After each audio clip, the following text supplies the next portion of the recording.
Hello दोस्तों, स्वागत है आपका ब्रेन बोर्ड्स एनएनएल में। आज हमारी वीडियो जो है ट्रांसफार्मर के ऊपर है। ये थोड़ा सा डिफरेंट टॉपिक है। कई बार ट्रांसफार्मर की जो प्राइमरी और सेकेंडरी वायर टूट जाती हैं तो हम उसको रीयूज कैसे करें, तो वही आगे चलकर इस वीडियो में हम आपको दिखाने वाले हैं। तो बने रहिए हमारे साथ वीडियो के अंदर और देखिए कि किस तरह से हम ट्रांसफार्मर को रिपेयर कर सकते हैं। चलिए शुरू करते हैं। आपने देखा कि ट्रांसफार्मर के अंदर एक तरफ हमारी जो प्राइमरी वायर है वो ब्रेक है और दूसरी तरफ जो सेकेंडरी वायर है वो लगी हुई है। तो हमें हमारी जो वीडियो है वो यही है कि प्राइमरी वायर जो टूट गई है उसे कैसे रिपेयर करें। तो वो इस वीडियो में हम आपको आगे बता रहे हैं। तो चलिए हमारे साथ बने रहिए वीडियो में आगे।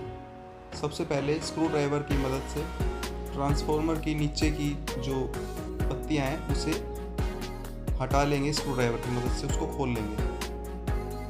दोनों तरफ की पत्ती खोलने के बाद नीचे की जो प्लेट है उसे हटा देंगे। प्लेट हटाने के बाद साइड कवर को भी निकाल लेंगे।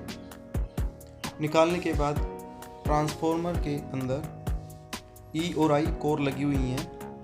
आप एक स्क्रू ड्राइवर की मदद से आई कोर को रिमूव कर लें।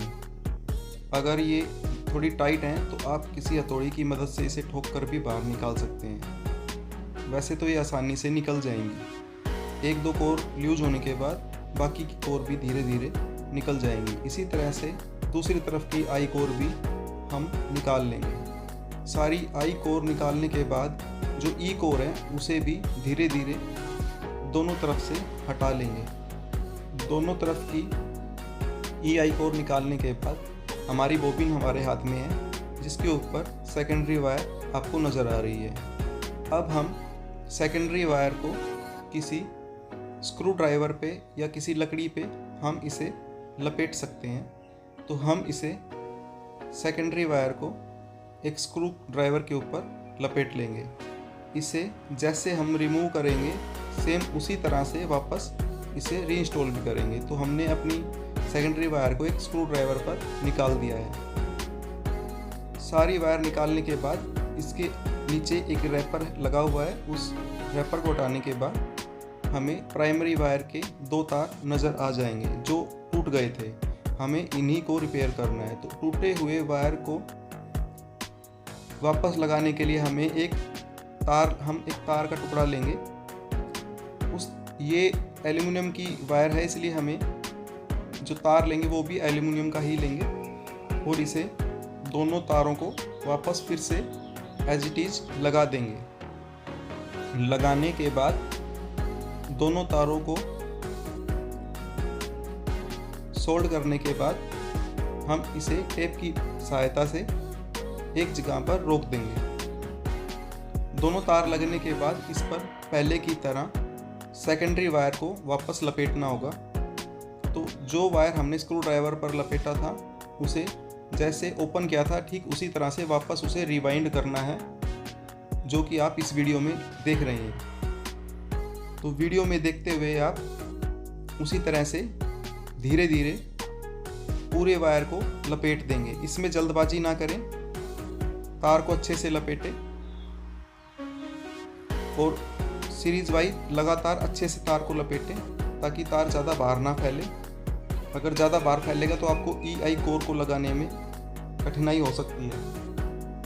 तार को लगाने के बाद वापस अब हमें इसके अंदर ई कोर को लगाना होगा। आपने देखा कि हमारी सेकेंडरी कंप्लीट हो चुकी है। अब हम ई कोर को बोबिन के अंदर धीरे धीरे एडजस्ट करेंगे। यहाँ पर ई कोर को लगाने से हमें पता लग रहा है कि थोड़ी सी वायर बाहर निकली हुई है। तो हम क्या करेंगे, थोड़ा सा इसे किसी स्क्रू ड्राइवर के बैक हिस्से से आराम से इसे प्रेस करेंगे या थोड़ा ठोक देंगे जिससे ये अंदर कोर जो है वापस लग जाए। दबाते हुए ध्यान रखें कि इसके इंसुलेशन को कोई दिक्कत ना हो।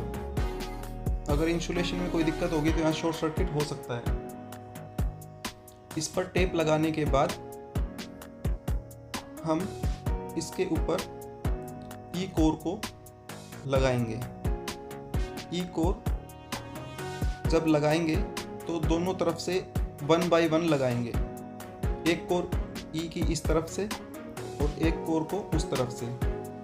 यहाँ पर हम दो कोर को एक साथ लगा रहे हैं, 2 कोर एक तरफ और 2 कोर एक तरफ। इस तरह से पूरी ई आई कोर कंप्लीट करने के बाद आई जो कोर बची थी वो भी हमने इसी में लगा दी है। वीडियो थोड़ी ज़्यादा लंबी होती है इसलिए हमने उस पार्ट को हटा दिया है। अब हम इसके कवर को लगा रहे हैं। अब जैसे पहले लगा हुआ था ठीक उसी तरह से हमने कवर को वापस लगा दिया और अब हम इसे आपको इसकी टेस्टिंग दिखा रहे हैं, जो कि मल्टीमीटर से हम आपको इसे टेस्ट करके दिखा रहे हैं। आप देख रहे हैं कि हमने मल्टीमीटर को एसी पे सेट किया है, क्योंकि अभी इसमें कोई रेक्टिफायर नहीं लगा है तो हम इसे एसी पर टेस्ट करेंगे। हमने बीच की वायर को और टेस्ट किया तो आपने देखा कि 15 वोल्ट यहाँ शो कर रहा है और सेकंड वायर पर भी 15 वोल्ट शो कर रहा है। इस तरह से हमारा तो दोस्तों आपने देखा कि हमने अपने ट्रांसफार्मर की दोनों वायरों को कंप्लीट कर लिया है, जो प्राइमरी वायर टूटी हुई थी। तो अभी हमने इसकी टेस्टिंग वीडियो आपको दिखाई और टेस्टिंग करने के बाद आपने देखा कि हमारा ट्रांसफार्मर बहुत अच्छे से वर्क कर रहा है। तो इसी तरह से आप भी घर पर ही अपने ट्रांसफार्मर को रिपेयर कर सकते हैं। धन्यवाद।